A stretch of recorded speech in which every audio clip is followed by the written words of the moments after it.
নমস্কার, আমি অমিত, আর তোমরা এখন শুনছো অলৌকিক। বন্ধুরা, আজ তোমাদের এমন একটা ঘটনা শোনাবো যেটাকে এক কথায় আদর্শ ঘটনা বলা যায়। কোনো জিনিসকে আদর্শ কখন বলা হয়? যখন তার মধ্যে সব কিছু থাকে। আজকের এই ঘটনাটিও তাই। এর মধ্যে যেমন ভয়ের ব্যাপারও আছে, তেমনি লৌকিক ব্যাপারও আছে, আবার আত্মবলিদানের কথাও আছে। তাই এটাকে আদর্শ ঘটনা বলা ছাড়া আমার কাছে আর কোনো সংজ্ঞা নেই। তবে ঘটনাটি যে পাঠিয়েছে সে তার নাম প্রকাশ করতে চায় না, কারণ এটা তার একটি পরিচিত বাড়িরই ঘটনা। তাই নাম না করেই তোমাকে অসংখ্য ধন্যবাদ জানালাম ঘটনাটি অলৌকিকে শেয়ার করার জন্য। পাশাপাশি ধন্যবাদ জানাই জ্যোৎস্না ভট্টাচার্যকে এত সুন্দর সুন্দর থাম্বনেল দিয়ে অলৌকিককে সাহায্য করার জন্য। আর বন্ধুরা, তোমরা যদি এখনো লাইক, শেয়ার ও সাবস্ক্রাইব না করে থাকো, চটপট করে দাও, কারণ প্রতি সপ্তাহের মঙ্গলবার ও শনিবার রাতে এরকম ঘটনা এখানে আসতেই থাকে। এবারে আসি আজকের ঘটনায়। মানা না মানা নিজের কাছে, লোকের মাঝে লুকিয়ে আছে অলৌকিক।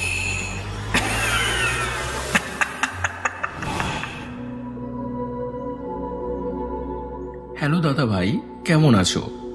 কিছুদিন যাবত আমার শরীরটা ভালো ছিল না, আর একটু ব্যস্তও ছিলাম, তাই তোমাকে কোনো ঘটনা পাঠাতে পারিনি।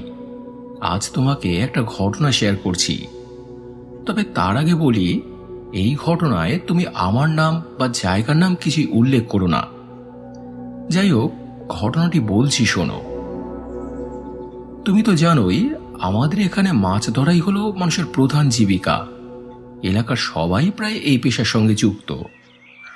তো আমার মামাকে একদিন ওর পাড়ারই এক কাকা বললেন, আজ রাতে মাছ ধরতে যাব, যাবি তো? মামা বলল, হ্যাঁ হ্যাঁ, কেন যাব না, দুটো পয়সাও হবে, আবার বাড়ির জন্য নিয়েও আসা যাবে। তো রাতের বেলায় মামা যখন ওনাকে যাওয়ার জন্য ডাকলো, উনি বললেন, হ্যাঁ যাচ্ছি, তুই রেডি হয়ে গেছিস? তাহলে স্কুলের সামনে গিয়ে দাঁড়া, আমি আসছি, একসঙ্গে যাব। তো মামা এরপরে সাইকেল করে চলে গেল। যে স্কুলের সামনে উনি দাঁড়াতে বলেছিলেন সেখানে গিয়ে মামা অপেক্ষা করতে লাগলো ওনার জন্য। আগেকার দিনের স্কুল তো বোঝোই, অত গেট বা পাহারা কিছুই থাকতো না, খোলামেলা। তো মামা দাঁড়িয়ে আছে, চারদিক অন্ধকার, একটাও কোনো লোকজন নেই। এমন সময় সেখানে হঠাৎ করে দমকা হাওয়া বইতে লাগলো। আশেপাশের গাছ গর্দান সব তোলপাড় করছে ঝড়ে। মামা তখন ভাবে, এ কি, এই মাত্রই তো সব শান্ত ছিল, হঠাৎ এত ঝড় উঠল থেকে। তখন মামা ওই স্কুলের মধ্যে ঢুকে পড়ে। তারপরেই দেখে ঝড়টা আবার আচমকাই থেমে গেল, বাইরেটা আবার শান্ত।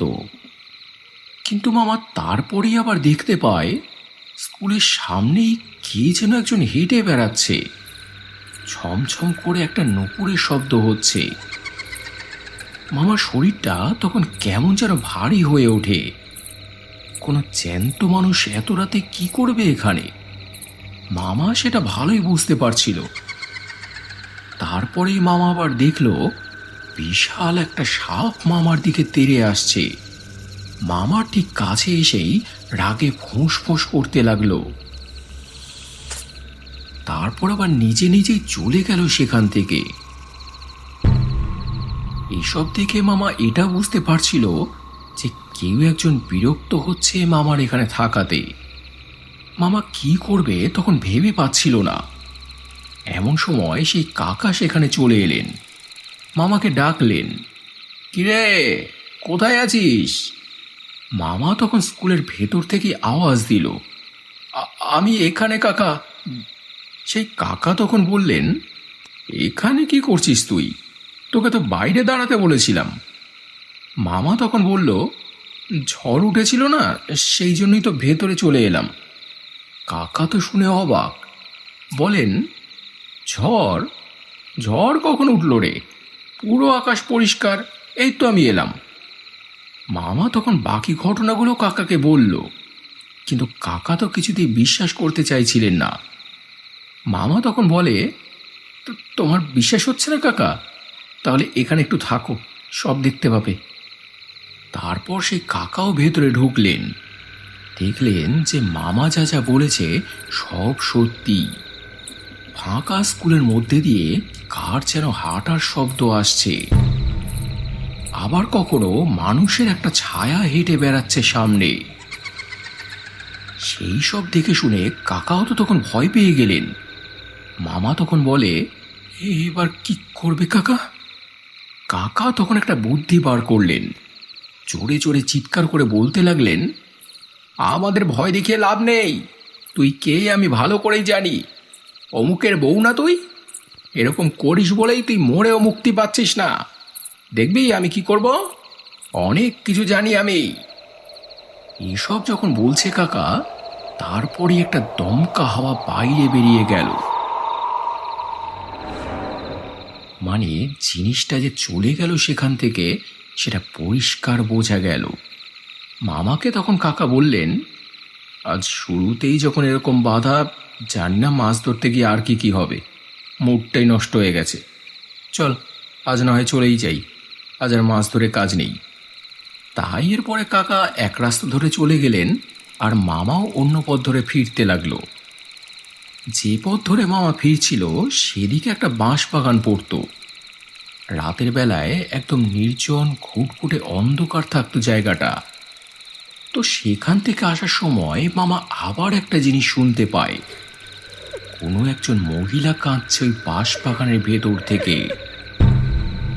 রাতের বেলায় বাঁশ বাগানের মধ্যে কোনো মহিলা তো যাবে না, তাহলে কাঁদছেটা কে? তাই স্বাভাবিকভাবেই তখন ভয় লাগার কথা। কিন্তু এক্ষেত্রে মামা এতটুকুও ভয় পেল না, কারণ এত করুণ স্বরে এত কষ্ট জড়ানো কান্না মামা ভয়ের বদলে কেমন যেন আবেগপ্রবণ হয়ে পড়েছিল। মামা কান্নার উৎসটা খুঁজতে লাগলো। হঠাৎ খানিকটা দূরে মামা একজনকে দেখতে পায়। একজন মহিলা গুটিসুটি মেরে মাথা নিচু করে কাঁদছে বাঁশবাগানের মধ্যে। মামা তখন সেদিকে এগিয়ে যায়, কিন্তু কাছে যেতেই মহিলাটি মামার চোখের সামনেই কোথায় যেন মিলিয়ে গেল।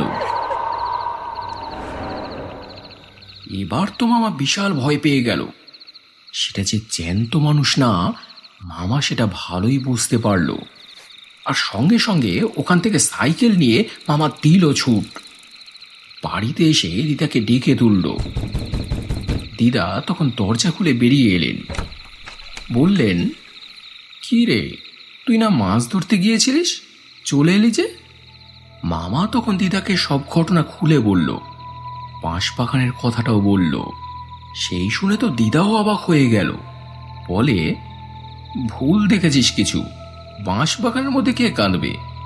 যদি কেউ মারা যেত, খুন হতো, তার আত্মা না হয় কাঁদতে পারত, কিন্তু এমন তো কিছু ঘটেনি এখানে। নাকি অন্য কিছু এলো অন্য কোথাও থেকে, জানি না। যাই হোক, এসেছিস ভালো করেছিস, ঘুমো। এই ছিল সূত্রপাত। এরপর থেকে একজন দুজন করে করে বেশ আরো কয়েকজন সেই কান্নার আওয়াজ শুনেছিল। রাত করে যারাই ওই বাঁশবাগানের ভেতর থেকে আসতো, তারাই ওই কান্নার শব্দ শুনতে পেত। কিন্তু কে কাঁদে সেটা কেউ বুঝতে পারছিল না। তবে সত্য কখনো চিরকাল চাপা থাকে না, রহস্য একদিন ঠিক উন্মুক্ত হয়। হয়েছিল কি, মামাদের পাশের দুটো বাড়ির মধ্যে একদিন খুব ঝগড়া লাগে। একটি হিন্দু পরিবার আর একটি মুসলিম পরিবার। পুরো এলাকার মধ্যে ওই একটাই মুসলিম ফ্যামিলি থাকে। তো ঝগড়া লাগলে যা হয়, এ ওকে খোঁটা দেয়, ও একে খোঁটা দেয়। এমন করতে করতে পাশের বাড়ি সেই ভদ্র মহিলাটি ওদের বলেন, একদিন গাছ বসাই বলে আমাদের বাড়ি থেকে তো কোদাল নিয়ে গেলি, তারপর থেকে তোদের বাড়ি বউটা গায়েব। কেউ জিজ্ঞেস করলে বলিস বাপের বাড়ি গেছে, আবার বাপের বাড়ির লোকদের বলিস জানি না। আমরা কিছু বুঝি না, না?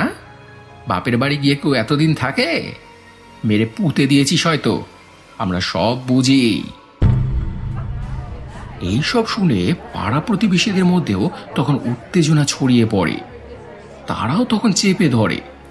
পরিস্থিতি আস্তে আস্তে জটিল হয়ে উঠল। তারপর থানায় ফোন করে পুলিশ নিয়ে এলো লোকেরা, সব ঘটনা জানালো। পুলিশ তারপর ওদের জিজ্ঞাসাবাদ করলো, ধমক চমক দিল, কিন্তু তাও ওরা কিছু বলে না। বলে যে বিশ্বাস করুন স্যার, এই কলা গাছ দুটো পোতার জন্য আমরা কোদাল এনেছিলাম, আমরা কিছু করিনি। পুলিশের তখন কেমন যেন সন্দেহ হয়। চারদিক ইট সিমেন্ট দিয়ে বাঁধিয়ে তার মধ্যে দুটো কলা গাছ বসানো। কলা গাছ তো কেউ এভাবে বসায় না। তখন সেই জায়গাটা ভেঙে মাটি খোঁড়ানো হলো। তারপর সেই মাটির নিচ থেকে বেরোলো একটা মানুষের কঙ্কাল। সেটা দেখে কারোরা বুঝতে বাকি থাকলো না যে ওটা ওই বউটারই কঙ্কাল। মানুষের মধ্যে তখন হইচই পড়ে গেল, সত্যিটা সামনে এলো। পুলিশ তো তখন আরো চেপে ধরলো বাড়ির লোকজনদের। কি করেছিস বল, বল কি করেছিস? তখন ওই বাড়ির ছেলেটা স্বীকার করলো, দোষ আমি করেছি স্যার, খুনটা আমি করেছি। রোজই টুকটাক অশান্তি হতো আমাদের মধ্যে। একদিন একদিন মাথাটা খুব গরম হয়ে যায়, আমি আর রাগ সামলাতে পারিনি, এরকম একটা ঘটনা ঘটে যায়। পুলিশ তো এরপর ছেলেটাকে ধরে নিয়ে গেল, মামলা মকদ্দমা চলল।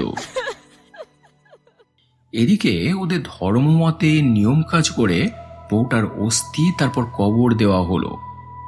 ওদের ধর্মে যেমন শান্তি বিধান আছে সেই সব কিছুই করা হলো। এরপর ওই বাঁশবাগান থেকে আর কোনো কান্নার শব্দ আসতো না, আর কিছু দেখা যেত না। সবকিছু আবার শান্ত হয়ে গিয়েছিল। এদিকে মেয়ে বাড়ির লোকেদের কেস লড়ার মতো অত সামর্থ্য ছিল না, তাই তারাও বেশি দূর এগোতে পারেনি। শেষে বছর 7 পর জামিনে মুক্ত হয়ে ছেলেটা আবার বাড়িতে এলো। তবে ছেলেটা মুসলিম হলেও খারাপ নয়, আমিও দেখেছি। নিরীহ শান্ত স্বভাবের। সেই কাজ কি করে করলো সেটাই আশ্চর্যের। তো এরপর একদিন আমার মা ওকে জিজ্ঞেস করেছিল, একটা কথা সত্যি করে বলবি, খুনটাকে তুই করেছিলিস? ছোট থেকে তোকে দেখে আসছি, আমার মন বলছে এ কাজ তুই করিসনি। কাকে বাঁচানোর জন্য নিজের ঘাড়ে দোষ নিলি? ও তখন বলল, কাকিমা, আমি বাড়ি ফেরার পর থেকে অনেক কিছু দেখেছি। যেসব মানুষ আমাকে এত ভালোবাসতো তারা আমায় কেমন যেন এড়িয়ে চলে, এখন কথাটুকুও বলে না। কেউ কেউ তো মুখের ওপরই বলল, তোকে আমরা ভালো ভাবতাম, তুই এমন কাজ করবি এ আমরা স্বপ্নেও ভাবিনি। সবাই বিশ্বাস করে গেল যে আমি খুন করেছি, কিন্তু তুমি যখন আমায় বুঝলে তাই তোমাকেই সত্যিটা বলছি।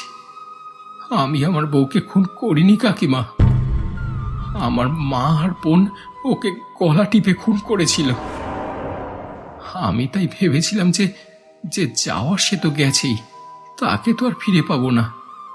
যারা আছে তারাও যদি জেলে চলে যায় তবে কি হবে সংসারটা? সব তো ভেসে যাবে।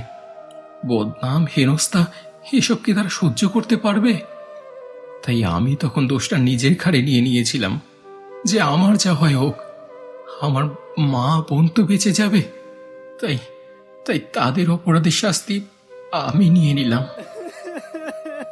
আমার মা তখন ওকে সান্ত্বনা দিয়ে বলেছিল, সত্যি তুই যে এত বড় মনের মানুষ, তোর মতো ছেলেই দুনিয়ায় পাওয়া যায় না।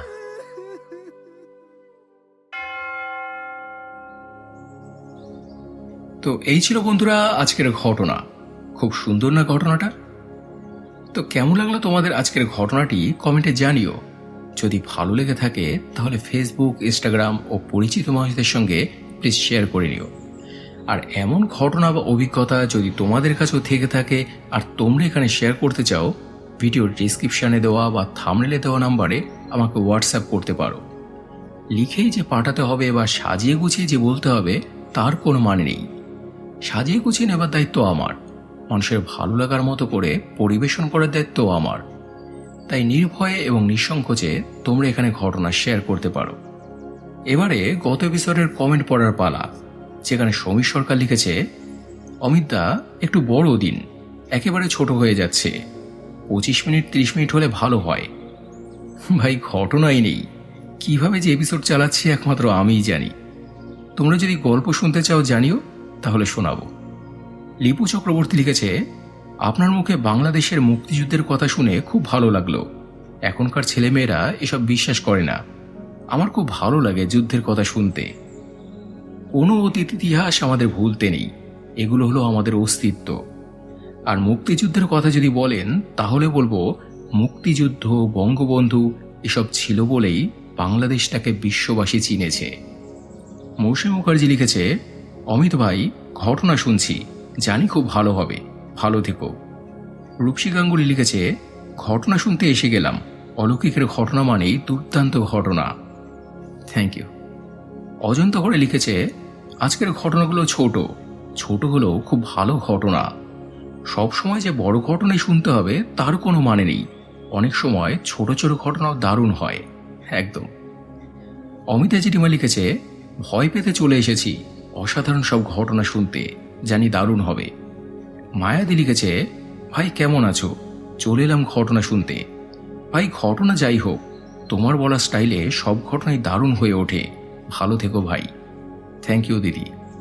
এছাড়াও আরও কমেন্ট করেছ বিশ্বজিৎ ভট্টাচার্য, মৌসুমী মুখার্জি, গীতাদি, জবা চক্রবর্তী, সুরদীপ কুণ্ডু, সৌমিতা চক্রবর্তী, সুদেশা সিংহা রয়, সুতৃষ্ণা রয় সহ অসংখ্য অসংখ্য প্রিয় বন্ধুরা, তোমাদের প্রত্যেককেই অসংখ্য অসংখ্য ধন্যবাদ আর বুক ভরা ভালোবাসা জানিয়ে আজকের এপিসোড এখানে শেষ করছি।